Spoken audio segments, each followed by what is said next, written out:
Bonjour à tous, aujourd'hui je vous fais un petit tuto sur Binance, comment interagir avec MetaMask, et puis comment faire des petits achats et placer son argent sur Binance pour qu'il travaille.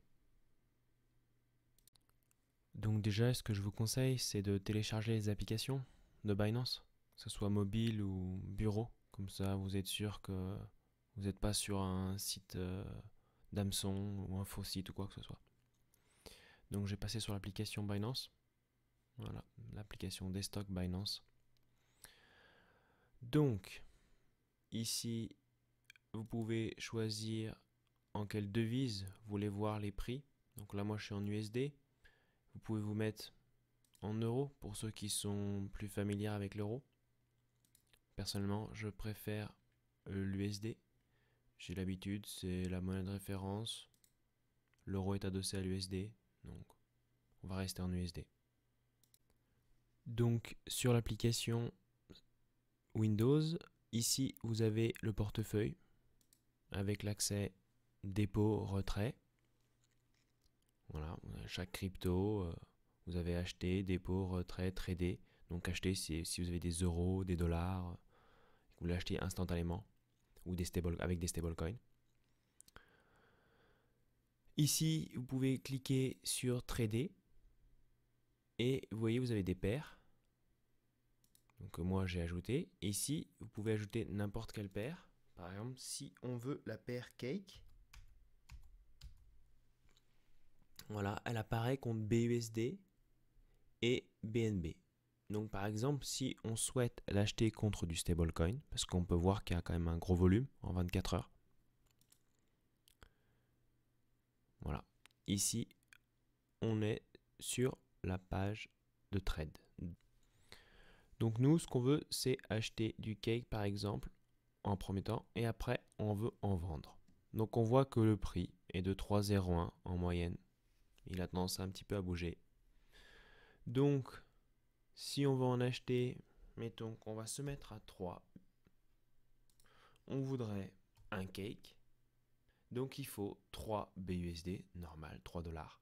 Donc ici, donc nous on n'a rien disponible. Vous auriez des BUSD, vous cliquez sur acheter, l'ordre apparaît ici.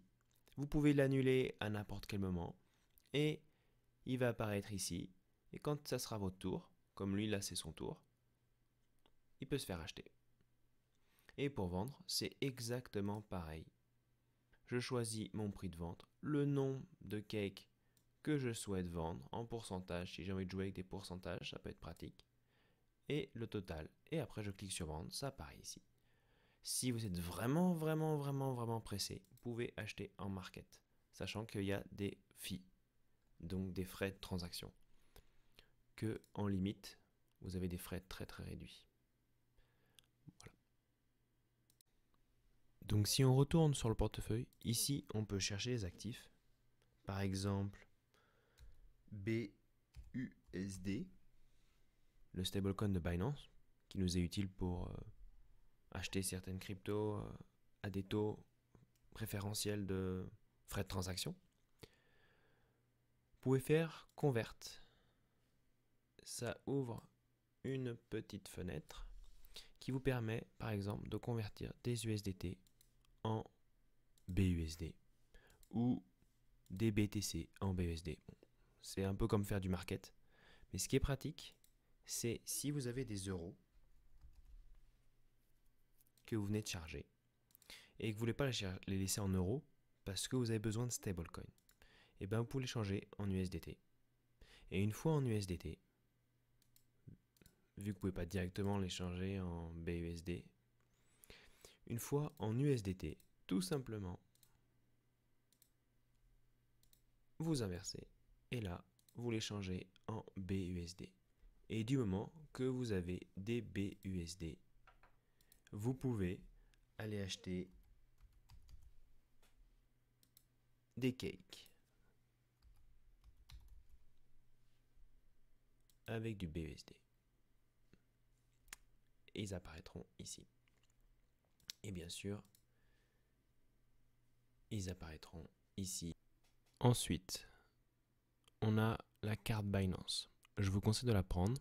Ça vous permet de prendre vos profits en stablecoin et de les dépenser par carte Visa Binance sans avoir à les remettre en fiat. Étape suivante, dans tous les launchpads.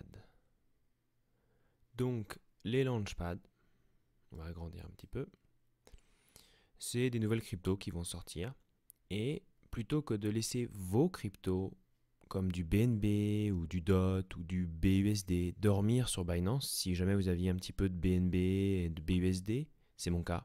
J'ai souvent du BNB et du BUSD sur Binance. Surtout qu'avec la carte Binance, si vous laissez des BNB, vous avez du cashback. Donc on vous rend de l'argent à chaque fois que vous dépensez. Et ici, vous voyez, vous pouvez farmer du BTC ST ou du LIT. Avec des BNB, avec des BTC, avec des BUSD, et celui-là avec des BUSD, du DOT ou du BNB. Vous avez des retours de 8%, 7%, 8%, quelque chose, 5% par an, 1% par an, donc c'est pas énorme, mais c'est toujours ça. Tout ce que vous avez à faire, c'est par exemple cliquer sur Stacker maintenant. Et si vous aviez des BNB par exemple, vous cliquez sur Stacker, choisissez le nombre, et c'est parti. Et à n'importe quel moment, vous pouvez les déstacker. À n'importe quel moment, vous pouvez réclamer vos BTCST, donc ce que vous farmez. Et quand la pool se termine, parce que les pools se terminent, ne sont pas infinies, automatiquement, tout est envoyé dans votre compte portefeuille Binance. Ça, c'est safe. Dernière étape, si je veux envoyer une crypto, par exemple Cake de PancakeSwap, le token de gouvernance de PancakeSwap, vers MetaMask. Donc je clique sur retrait. Ouais, je comprends bien. Je réduis. Donc ici, Cake. Donc là, j'en ai pas, mais mettons que vous en aviez. Vous allez sur MetaMask, soit ici en cliquant là, soit en cliquant ici, sachant qu'on est bien sur la Binance Smart Chain. Ensuite, vous collez ça ici. Donc là, moi, j'ai pas de cake, mais mettons vous avez du cake. Vous sélectionnez bien, bon là, vous n'avez pas le choix, mais si vous aviez le choix de bien sélectionner BEP20, la Binance Smart Chain. Donc, comme vous pouvez voir, les frais de transaction sont même pas 1 centime. Ici, vous choisissez le nombre de cakes, max ou peu importe, et après, envoyer. Et voilà. Et en quelques secondes, quelques minutes maximum, mais en général, c'est quelques secondes, vous allez avoir vos cakes qui vont apparaître ici. Voilà.